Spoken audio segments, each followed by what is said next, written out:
Este projeto foi contemplado pelo Regulamento 01 de 2023, Lei Paulo Gustavo, Governo Federal, via Prefeitura de Anápolis. Abertura com fotografias da artista em movimento.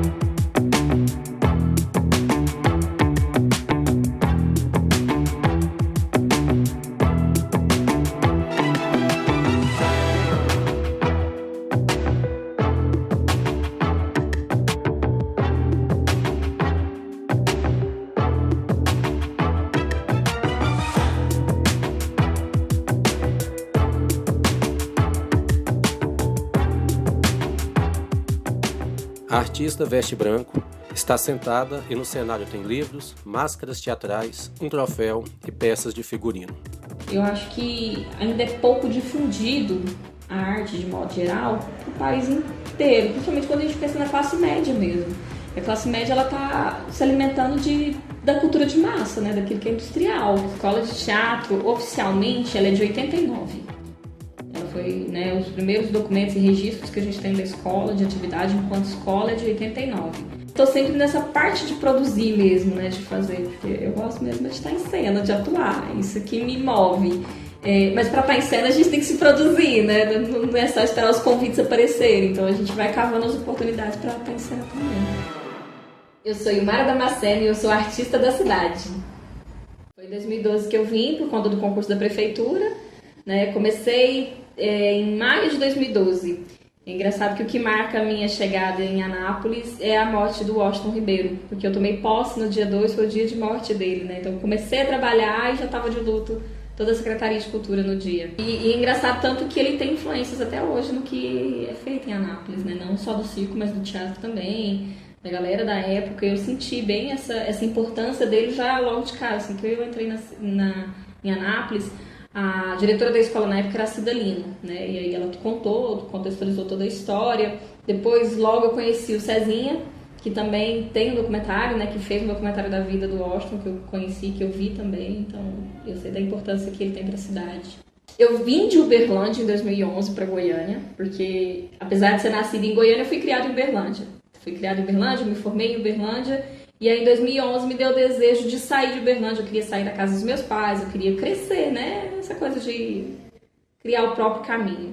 E aí eu vim para Goiânia em 2011 e em 2012, quando eu mudo para Anápolis, eu ainda não tinha firmado muitas amizades, muitos grupos em Goiânia, né?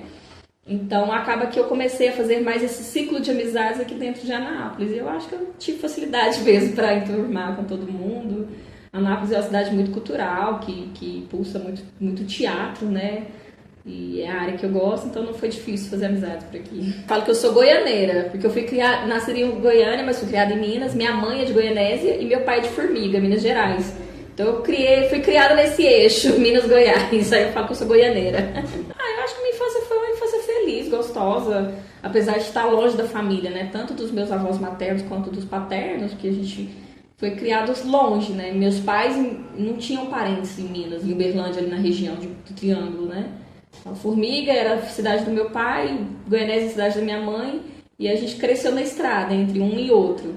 Mas a minha infância lá em Uberlândia foi uma infância feliz, assim. Eu tenho boas lembranças do momento que eu comecei, né, a registrar a minha vida lá em Uberlândia. Eu brinco que quando eu estava descobrindo as cores, um dia, a professora apresentando as cores, eu cheguei em casa toda empolgada e falei pra minha mãe, eu já sei de que cor eu sou. Eu falei, que cor que você é, minha filha? Eu sou marrom. E aí eu peguei o lápis marrom e marrom passou a ser minha cor predileta, porque era a minha cor. E aí minha mãe brincou comigo e falou assim, você sabe que existe uma cantora que chama Marrom? Eu falei, é? Aí ela foi me apresentar a Alcione, né? E aí eu falava pra minha mãe, falei, então eu quero ser canteira igual a Alcione. E minha mãe sempre incentivou, assim, minha mãe foi uma pessoa que sempre deu asas pra nossa imaginação. A gente fez balé, eu e meus irmãos, a gente fez tudo que era da linguagem artística, ela sempre incentivava, né? esporte também, mas eu ia sempre mais pro lado da arte. Balé, piano, música, pintura, tudo que podia ela me colocava para fazer. E eu gostava muito, né? E aí com 7 anos de idade eu fui no teatro pela primeira vez, então eu tenho uma lembrança de ir pro teatro pela primeira vez por conta da escola. Assisti um espetáculo infantil e no final o povo cantava e chamava a gente pro palco. Eu lembro que no final eu tava em cima do palco cantando a galinha Marilu lá, que eu tinha uma galinha. E é uma memória muito gostosa pra mim, porque eu tenho o cheiro, a lembrança do cheiro do teatro até hoje na minha cabeça. Então, quando eu volto pro teatro já adulta, que eu piso no palco, pra mim é sempre essa memória da infância que vem, desse cheiro, né, da infância. Me marcou muito. Eu brinco que eu era muito espoleta, que eu não... começava e parava. Eu fiz balé um tempo, depois minha mãe me colocou pra fazer violão, depois piano, e aí eu não aprendi as partituras, não tinha preguiça de estudar a partitura, de ler a partitura, e só ficava no piano mesmo, e não evoluí na música. Aí fui pra dança, fazia um jazzinho, e foi onde eu consegui desenvolver mais. Mas eu só fui fazer teatro mesmo com 14 anos, quando a minha mãe soube que tinha um grupo de teatro em Uberlândia, que ministrava aulas de teatro, que tinha curso de teatro, foi quando ela me falou do teatro. E aí que me veio toda essa vontade. Eu fiz um curso livre lá em Uberlândia, com 14 anos. E aí, logo fazendo esse curso, 14, quando fui chegando aos 16, na época ainda tinha o PAIES, né, que aqui em Goiás acho que era PAS, que era aquele processo seriado. E eu já comecei o processo do PAIES no ensino médio, já pensando em fazer artes cênicas. Tanto que o meu primeiro vestibular, já com 17 anos, foi para a direção teatral no Rio de Janeiro. Ela vai a Goianeira, baixar no Rio com 17 anos de idade para prestar um vestibular para direção de arte. Lá não deu certo, mas aí eu passei em Uberlândia, então fiquei fazendo faculdade em Uberlândia mesmo, estudando teatro em Uberlândia. Quando eu fazia o curso livre, tinha sempre esses experimentos da escola, né, de colocar a gente no palco. Eu lembro do primeiro texto grande que eu montei, do Arthur de Azevedo, O Man Baby. Foi um dos primeiros textos grandes, que eu tinha muito texto, muita fala, né, e isso foi dentro da escola. Do curso livre que eu comecei a fazer. E quando eu fui para a faculdade, espetáculo mesmo demorou um pouco para surgir.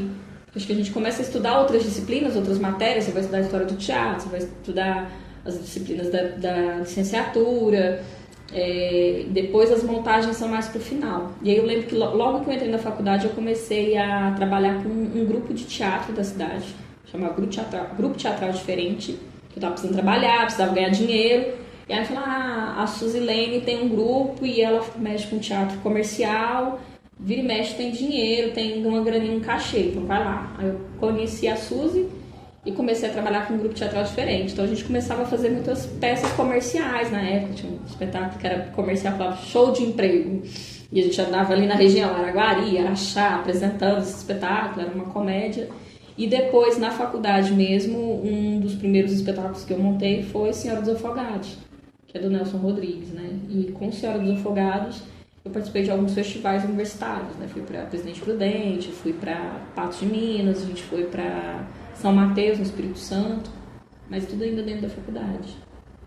As primeiras peças. Minha mãe, ela tinha, na verdade, ela falava assim, minha filha, vida de artista não é fácil. Eu acho que ela já tinha essa consciência de que não era um caminho muito fácil. E o que amoleceu um pouco o coração dela foi porque é um curso de licenciatura, então você é professora de artes, né? Ela falou, então qualquer coisa você vai dar aula. Porque era difícil ver mesmo em Uberlândia, né? A gente não tinha acesso ao teatro, não sabia das coisas, era muito esse lugar sempre referenciado da televisão, Rio, São Paulo, né? Mas no início ela ficou meio assim, mas ela acalmou o coração quando ela soube que o curso era de licenciatura e ela ficou mais calma. Eu acho que ainda é pouco difundido a arte, de modo geral, para o país inteiro, principalmente quando a gente pensa na classe média mesmo. A classe média ela está se alimentando da cultura de massa, né? Daquilo que é industrial, né? Que é a televisão, principalmente na década de 90, né? A gente era alimentado muito porque era referência da televisão, da indústria cultural, então a gente não tinha acesso a esses outros caminhos da arte. Eu acho que não chegava tanto. Hoje em dia eu ainda acho que tem uma falha que ainda demora a chegar, mas eu acho que chega mais do que chegava antigamente. Quando eu termino o curso, eu já tinha passado, né, por algumas montagens, alguns festivais. O Grupo Teatral Diferente me deu essa bagagem, porque além dos espetáculos O Ribamar, que é o diretor carioca, que inclusive dirige um espetáculo meu atual, 2 espetáculos, ele já tinha vindo para Uberlândia, antes mesmo de eu me formar, a gente já estava montando um espetáculo com ele, e esse espetáculo também me levou para apresentar em outros festivais, fora do estado de Minas. Então, quando eu me formo, o grupo que eu fazia parte já tinha me dado uma carga de experiência, tanto enquanto atriz, tanto quanto gestão, porque foi uma oportunidade também que o grupo me deu de trabalhar dentro da Associação de Teatro Uberlândia. Eu trabalhava como assistente de direção, de produção na época, e ali eu comecei já a entender os projetos de incentivo fiscal, né? Fundo municipal, incentivo, Uberlândia já tinha as leis, o estado de Minas já tinha essas políticas culturais fortes há um tempo. Então foi um caminho que a faculdade não me deu essa parte de entendimento de produção daquilo que era importante, né? A única noção que a gente tinha é que existe uma lei Rouanet.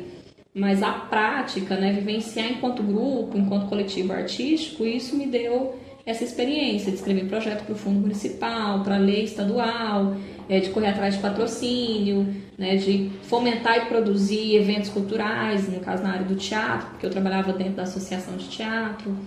E foi me abrindo portas isso, tanto que quando eu termino o meu curso, eu fui trabalhar dentro de uma empresa de produção cultural, lá em Uberlândia, que chama Moinho Cultural. E aí lá eu trabalhava tanto na parte financeira dos projetos, dos orçamentos financeiros dos projetos, quanto na produção também. Porque a empresa, além de escrever projetos e captar recursos para projetos culturais, ela produzia os próprios projetos. Então, a parte de produção dos próprios projetos eu também ajudava a fazer na época. Eu termino o curso falando assim, eu não vou dar aula. Falei isso com minha mãe e com meu pai. Não, eu não quero dar aula. Meu pai vivia me empurrando com concurso de prefeitura. Parecia um concurso para dar aula, vai ser professor. Eu falo, não, pai, não quero ser professora. Vou trabalhar com teatro. Mas como, minha filha, como é que faz isso? Eu falei, não, tem jeito, tem caminhos. E aí eu ainda continuava fazendo teatro como atriz dentro do grupo. Já estava indo para o segundo espetáculo do Ribamar, montando com a gente. Participava de outras montagens de coletivos dentro de Uberlândia. E estava nessas produtoras, né? Tanto com a associação quanto com a Moinho.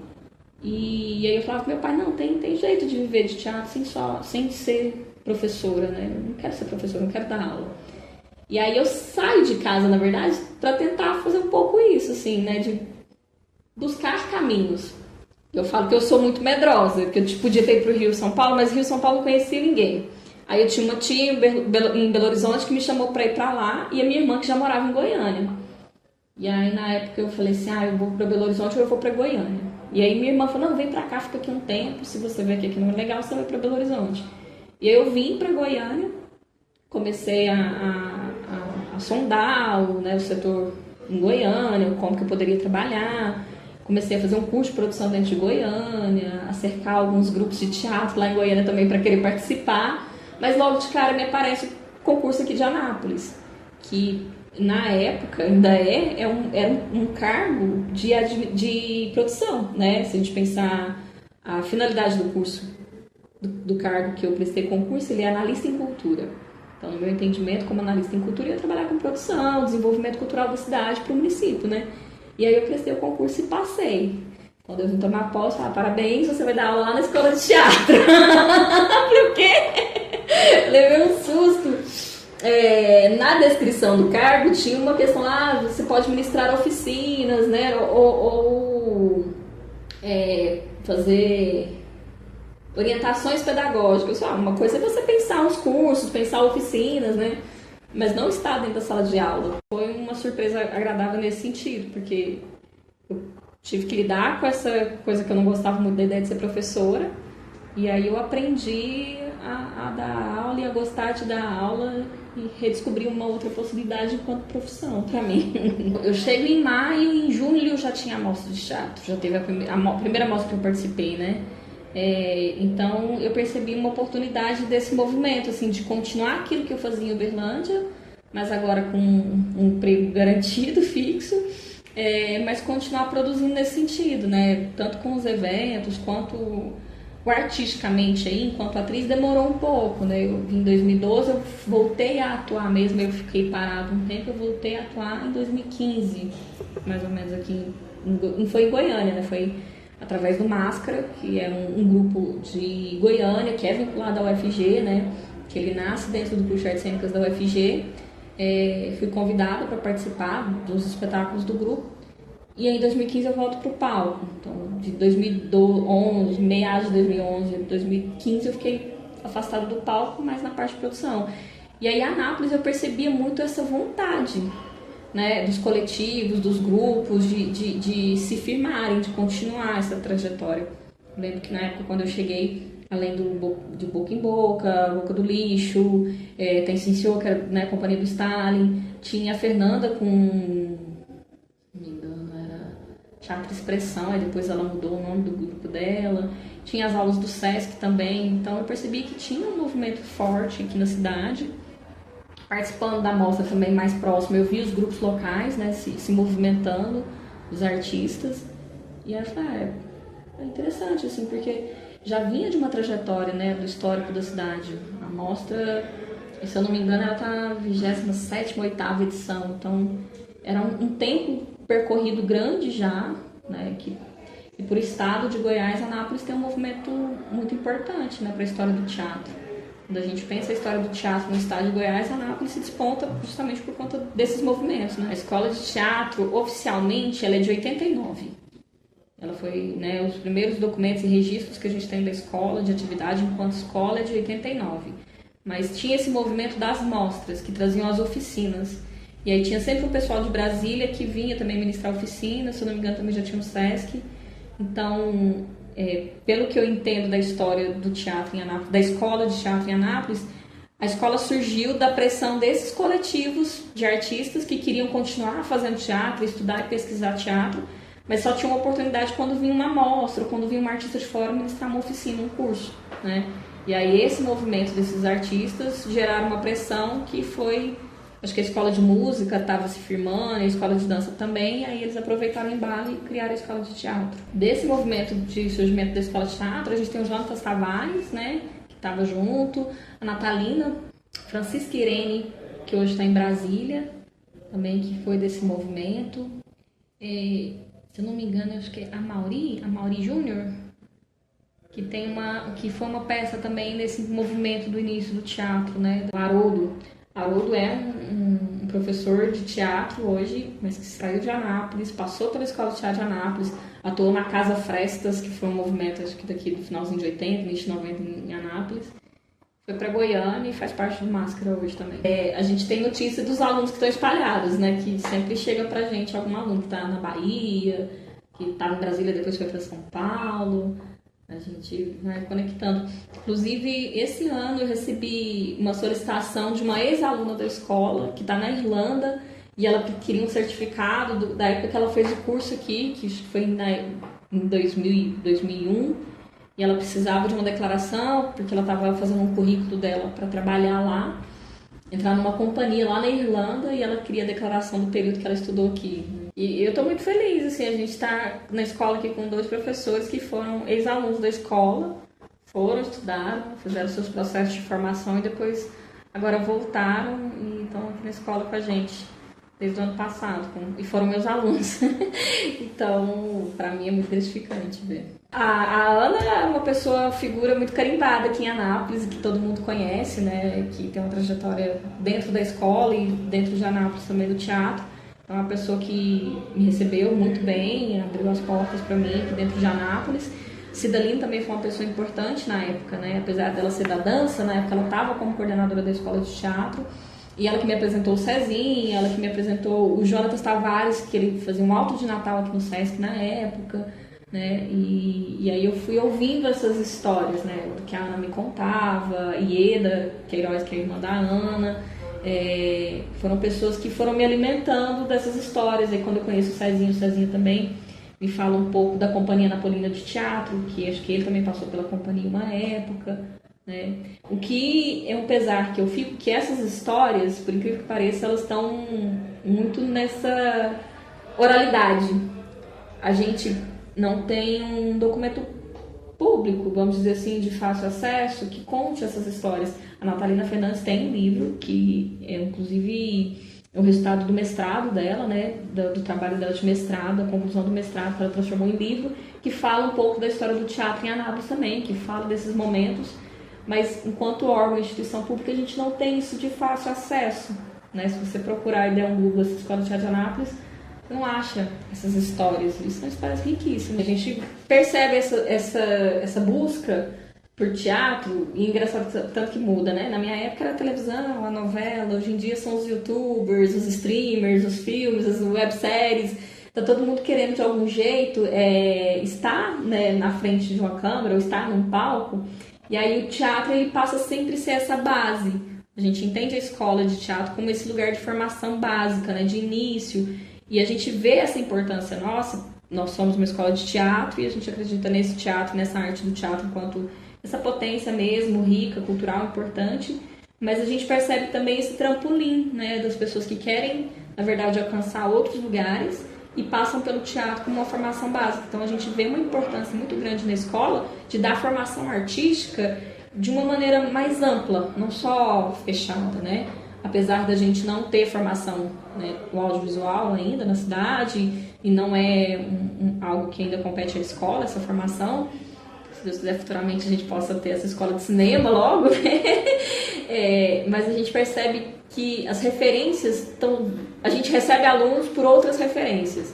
E aí a gente faz questão de falar, não, essa referência que você tem é legal, é bacana, mas enxerga aqui o teatro um pouco para você entender esse mundo artístico, né? É uma linguagem artística também importante para a nossa trajetória, para a nossa história e para a formação do ator, né? É engraçado que quando a gente começa a dar aula, às vezes as pessoas vão se encontrando em outros lugares que não o palco, né?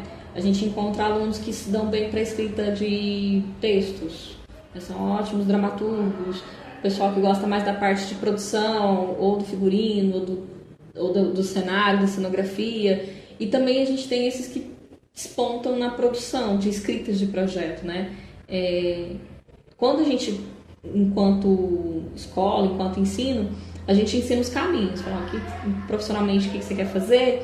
Se você quer continuar a sua formação, então o caminho é a faculdade, a universidade, né? Então a gente tem muitos alunos que saem daqui e vai fazer o UNB, vai para o UFG. A gente teve alunos que foram, se não me engano, para o Norte agora, no vestibular, que passaram na faculdade no Norte. Então, se você quer continuar o caminho do estudo, da pesquisa, de formação, vai fazer um curso superior. Mas se você já quer trabalhar, o que a gente sempre fala são desses caminhos possíveis que são de financiamentos públicos, né? Você vai formar um grupo, você tem uma ideia, você vai escrever um projeto. E aí, no que a gente pode, a gente tenta sempre apoiar esses grupos que nascem da escola, né? Hoje em dia eu faço parte de um grupo que nasceu de dentro da escola, que é a Matula Cênica. A gente são todos ex-alunos, todos foram meus alunos dentro da escola, e queriam continuar fazendo teatro depois da escola, né? E aí a gente se reúne, senta, conversa, começa a mandar os projetos para o fundo. Tivemos projetos que não foram aprovados, depois os projetos começam a ser aprovados. E aí esse é o caminho. Fala assim, você não precisa pagar para fazer teatro, você precisa tirar do seu bolso, né? Se é algo interessante, se é algo bacana, que tem uma consistência, vamos investindo por aqui que pode ser um caminho, um lugar de trabalho, né? O artista de teatro hoje, infelizmente, pensando em Centro-Oeste, em Sudeste, saindo ali do eixo Rio-São Paulo, ele não sobrevive só de teatro. Infelizmente, assim, são raros os grupos ou artistas que aí dentro de um grupo tem um que fica por conta, mas tem sempre alguém que está numa outra função, né, sendo dando aula, fazendo 5 outros projetos para conseguir se sustentar.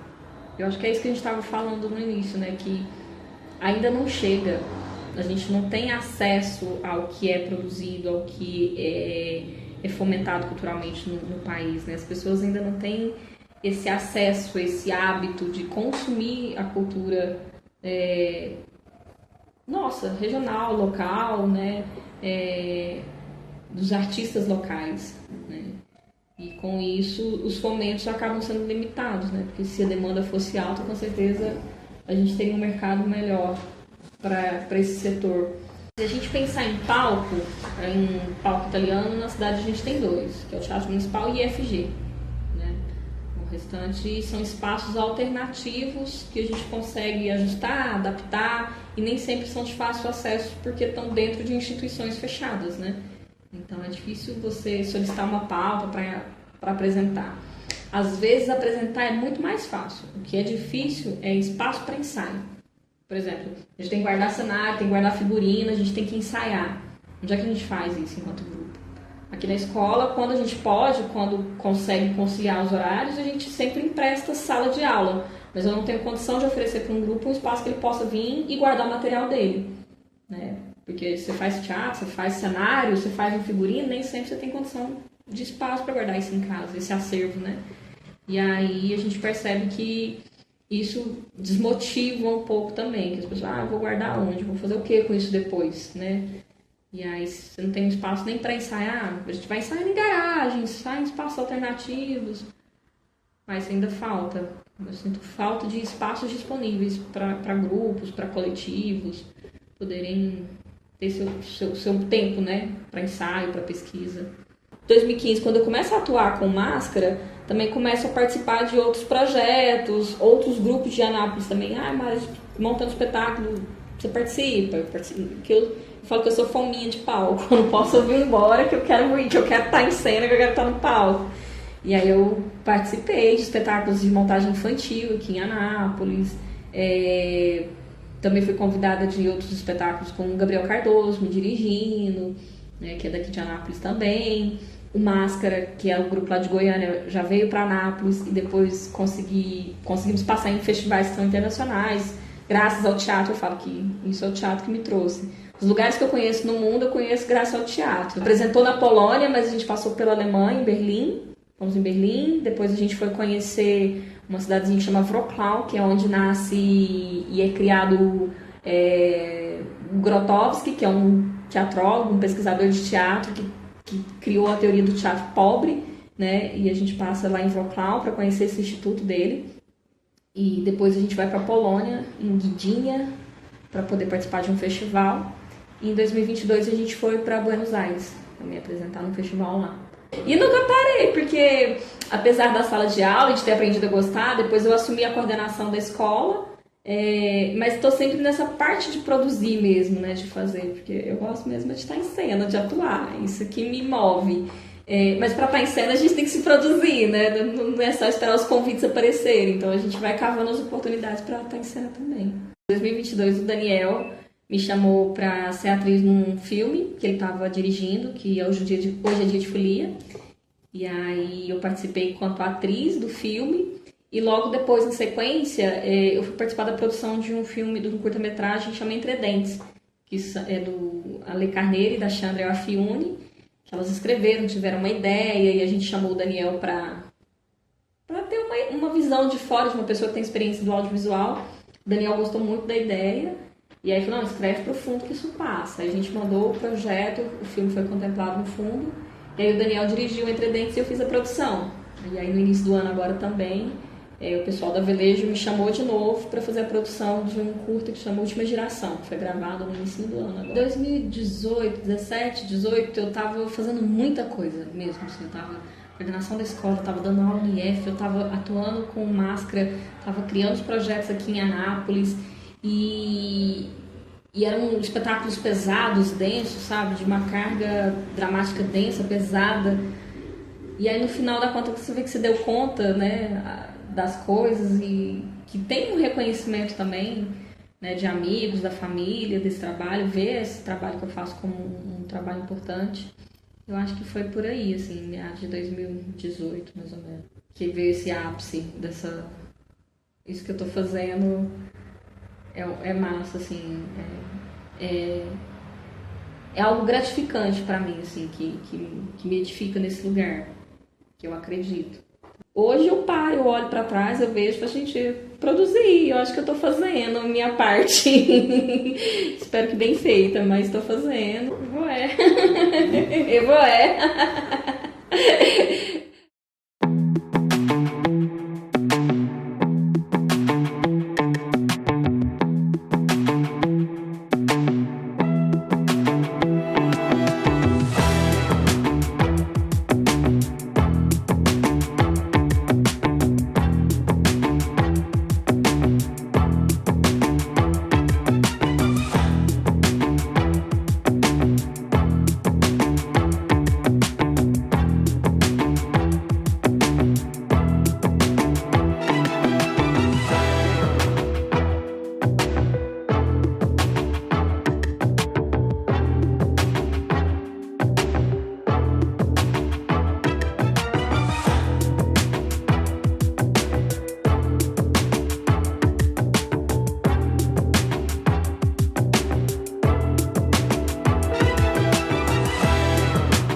Este projeto foi contemplado pelo Regulamento 01 de 2023, Lei Paulo Gustavo, Governo Federal, via Prefeitura de Anápolis.